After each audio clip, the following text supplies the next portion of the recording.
Hello, everyone. Welcome to Courageous Custody, Real Stories, Real Solutions, your weekly dose of empowerment and practical guidance. I'm Renee Rodriguez, the creator of the Custody Blueprint.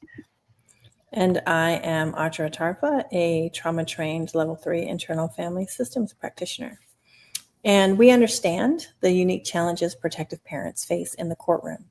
Our mission is to equip you with strategic thinking and emotional support you need to navigate this difficult journey with strength and resilience. Yeah, so every Thursday at 7 p.m. Eastern, we're going to go live on YouTube, Instagram, and Facebook, bringing you real stories. So get inspiration and insight from stories about courageous parents who have walked in your shoes and emerged victorious in big ways and small, and expert advice. Get practical strategies from us to help you advocate for your children and manage your trauma as you go through your custody case. Well, let's dive in. Before we start, we are not giving legal advice or therapy. No, we're not. And if you do feel triggered, please take care of yourself and come back and join us. So today's topic is using technology in custody battles, and this is a huge topic. Absolutely. There's so much to say here. And so I think for today, what we're going to do is sort of give a general sense of, how technology is often used in custody battles. And then we can do sort of deeper dives in the future on many of these things. Yeah, Achara? Yeah, that's absolutely true. Yeah. I agree. So I guess for today, I guess what I really want to talk about is the fact that I was speaking about this recently to someone as recently as 1.5, 2 years ago. We used to sort of talk about, hey, do you happen to have a way to record things? Do you happen to do this? Do you happen to do that?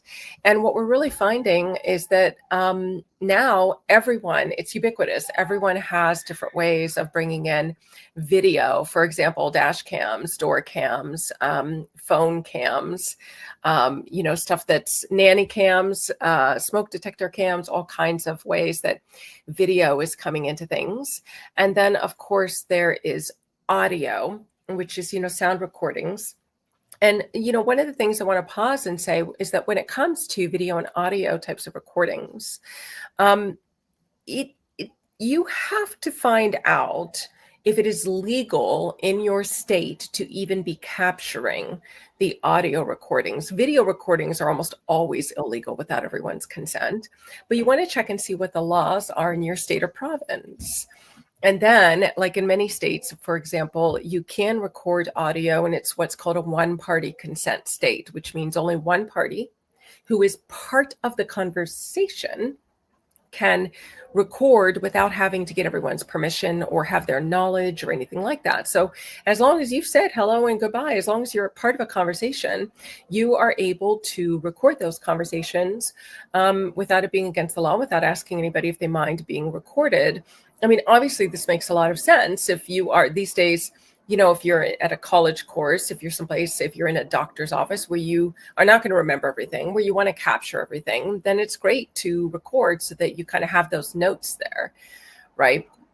Yeah. So I think it's, the first place to look is, are you able to? And then if so, what is it that you're recording? How is this stuff appearing? And the way that this stuff is appearing in custody battles is it's being used in trials. It's being given to custody evaluators, to guardians ad litem, as proof of what the other person is like. And one of the things that we like to do with the protective parents that we're working with is we also like to talk about how a lot of times you want to have video and audio as defense to show that you didn't do or say something that you're being accused of, that you did appear someplace where you were supposed to be, and that type of thing. So, that's how we see audio and video making the biggest appearances, in my opinion, in custody battles.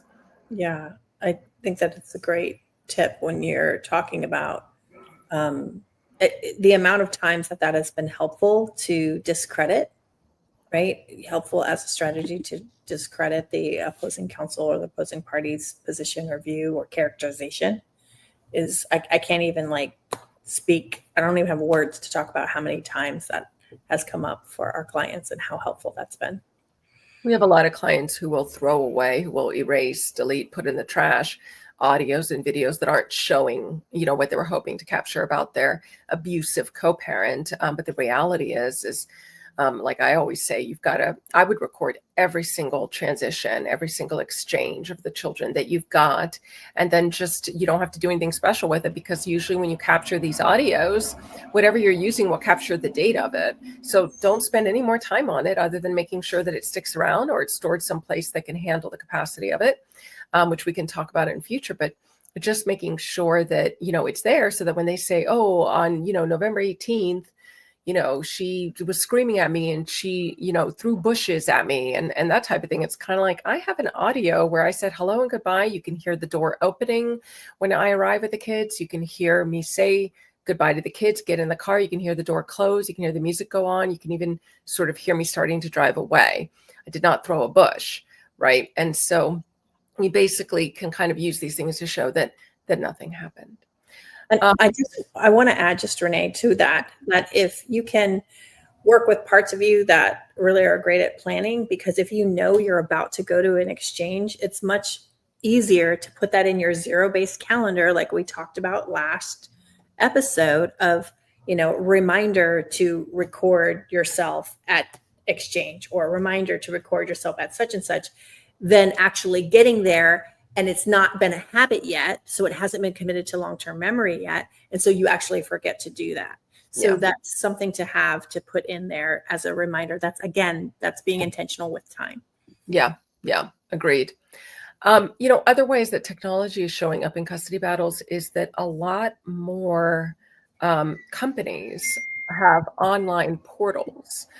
So what I mean is that schools have these online portals, especially like, with the pandemic, any schools who were already doing it got better, but all kinds of schools who didn't really have an online component started using things like Google Classroom and lots of other things. That can actually provide evidence. It can provide evidence that, your child did not get homework done and it happened to coincide with your co-parent's time. It can be evidence that they were tardy several times and it always falls on the co-parent's drop-off time. Doctors have portals. And so it's a great way to say, I know he says that the doctor said that our child isn't not allergic to anything, but if I downloaded the clinician's notes and we talked all about the allergies and what to do about those allergies. And then there's activities. It's amazing how many coaches, activities that you're signed up for, especially if they do tournaments and their teams, that type of thing. There are portals here, and there can be a lot that's talked about there. There's proof that the coach did indeed tell him that he was supposed to have them dressed a certain way because there was a scrimmage. Your co-parent should have been fully aware of it. And so all of these things are things that this is technology that is now appearing in custody battles as well, and should be. Really, it's great proof. There's no more he said, she said about a lot of things that there used to be, thanks to these things. So the difference I'm seeing from my clients before the pandemic versus after with all of these things is huge. Yeah. And then of course there's always emails and text messages. As much as I'm always going to tell people, get off of text messages, stop texting. You've got them until you stop. And so getting the screenshots, court professionals say it is very difficult to follow text messages. So we'll talk in the future about how best to position those. But yes, they are definitely considered in court cases as our emails. And then if you're using a parenting portal like our Family Wizard, OFW, or Talking Parents or FAIR or App Close or anything like that, those, new technological, those portals are basically also a big deal in court. And I think, one of the things we'll definitely spend quite a bit of time in the future talking about are fakes and deep fakes. It is now actually quite easy. You can download an app and pay it $29 in order to create text messages that never happened. And sometimes it seems like, well, they can't, because then I can show that, I never actually wrote them that. Well, you have to jump through an awful lot of hoops to be able to show that you didn't send it. It's incredibly difficult to do so. And these things look completely convincing. And so you need to get a tech forensic in there to show what the real metadata is, where this actually originated from. And it's incredible what they're doing. In fact, I think we should just bring one on as a guest and just ply our tech expert with questions that, I think a lot of our clients end up asking. But these are the ways that, the main ways that technology show up. And again, we'll definitely spend, really dedicated time on each of these things as time comes forward. Of course, one of the tech pieces I didn't talk about that I think is really important to think about is simply technology to help you figure out if you're being hacked, or if there is any sort of, sort of spy technology that has come home with your child, or if you are in the home that was once inhabited by the both of you before your abuser left. Did your abuser so many of our protective moms have found cameras that have been installed in their closets. That their smoke detector is not really a smoke detector, it's a camera. There's all kinds of feeds that are in people's homes. And and as a matter of fact, if you go to our resources page, we'll put the link down there. If you go to our resources page, one of the things that you can see will be, we actually are so used to this that we have been testing and looking at and reviewing a lot of the best technological equipment to find out if there are things that have been sewn into your child's backpack to track you guys, if there's a camera in your home, if there's this, that, or the other thing that, so if you go to our page, you can see a lot of things, as well as different ways for different devices that we find to be the best in terms of capturing some audio and video proof that there is abuse, that your abusive co-parent is a problem. Yeah. I wanted to say again, all of this is just so broad, but we are going to get into specifics of that, like, especially the one where the texting, and stay off the texting, right? We can go into a deeper dive about reasons as to why and how we understand that is, that impulsivity and urgency to respond to every single message we get it. But there's also another way. So I look forward to those conversations. I want to talk about just 3 applications that I have found useful in these types of situations when it comes to conflict custody from an internal family systems lens, right? So there's an app out there called Center, and Center is Sentar, Center. And it actually is an app that was designed to help people map their parts. So I think it's like $50, not even that, for the year. And it literally kind of helps you go, what is happening in my system right now? Is this a specific part that I haven't met or that I need to get to know? And what does it look like to move forward as far as what does this part of me need in a supportive sense that I can give it, or maybe negotiate with it so that I can actually move forward in the things that I need to do in my day. So it's actually Sentur. So it's really an evidence-based, trauma-informed companion app inspired by internal family systems psychotherapeutic model, but it really is just a way of you to understand what's going on in your system and sort of map your own parts for this sort of self-journey of transformation. So it's been a powerful, powerful tool. I think it's in 70 countries and used worldwide. So if you're someone who can't sort of afford an internal family systems coach, that is a low-cost alternative to being able to get some space and feeling sort of a sense of spaciousness and unblendedness, because oftentimes when we're in these situations and when clients are in these situations, there's just so much confusion, and just a little bit of clarity and helping them map out what's actually going on. What am I thinking? What am I feeling? Is super helpful. The other thing that I wanted to bring up is the application of Insight Timer. The founder of Internal Family Systems, Dick Schwartz, and a lot of others that have been in the field since the 80s have guided meditations on Insight Timer. It's a free app, and anyone can download it. And it's anything from 5 minutes to 20 minutes, from just 5-minute mindfulness practice of internal family system, of just getting to know a part, to an entire 20-minute body scan. So Insight Timer is really helpful to use for situations where maybe you feel like you might be in overwhelm, or you might feel like you're just sort of numb and you don't feel a thing. It's a great application to use to sort of get you in the present, notice what your breath is, notice what your body is feeling, maybe orient you to what you're experiencing right there in that moment, and sort of take you out of those parts that like are sort of catastrophizing about future worry and situations, which can happen, right? So Insight Timer is a wonderful app. I love Insight Timer. I love it. Yeah, it's really, really helpful. And then the last app that I'll talk about is specifically speaking to, the fact that we have to multitask so much. Llama Life is an application that is designed by an Asian-based group who are made of a bunch of neurodivergent people and creators.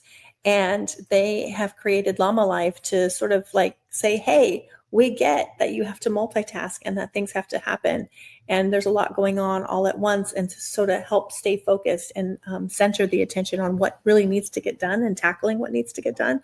Llama Life is a really great tool, and they make it fun. Everything's a little llama. You can do like little laundry tasks. They start you out very small and then help you sort of guide you into sort of the bigger things.